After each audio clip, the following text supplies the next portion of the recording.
കെ.എസ്.ഇ.ബിയുടെ കീഴിലുള്ള current bill അടയ്ക്കാനായി ആദ്യം തന്നെ കറണ്ട് ബില്ലിലെ കൺസ്യൂമർ നമ്പർ നോക്കി വയ്ക്കുക. ബില്ലിൽ ഇതാണ് നിങ്ങളുടെ കൺസ്യൂമർ നമ്പർ. ഇതൊരു 13 അക്ക നമ്പറാണ്. ഗൂഗിൾ പേ വഴി കറണ്ട് ബിൽ അടയ്ക്കാനായി ഗൂഗിൾ പേ ഓപ്പൺ ചെയ്ത് താഴേക്ക് സ്ക്രോൾ ചെയ്താൽ ബിൽസ് ആൻഡ് റീചാർജിൻ്റെ നേരെ മാനേജ് എന്ന് കാണാം. അതിൽ ക്ലിക്ക് ചെയ്യുക. താഴെ ഇലക്ട്രിസിറ്റിയിൽ ക്ലിക്ക് ചെയ്യുക.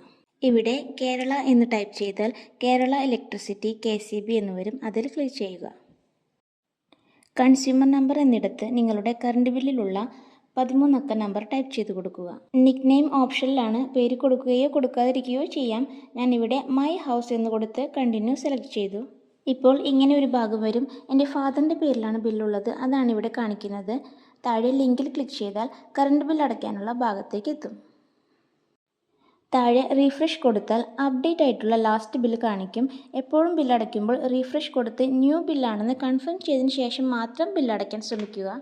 ഇവിടെ പേ ബിൽ എന്ന ഓപ്ഷനിൽ ക്ലിക്ക് ചെയ്യുക. ശേഷം നിങ്ങൾക്ക് ഒന്നിലധികം അക്കൗണ്ടുകൾ ഉണ്ടെങ്കിൽ ഇതുപോലെ സെലക്ട് ചെയ്യാം.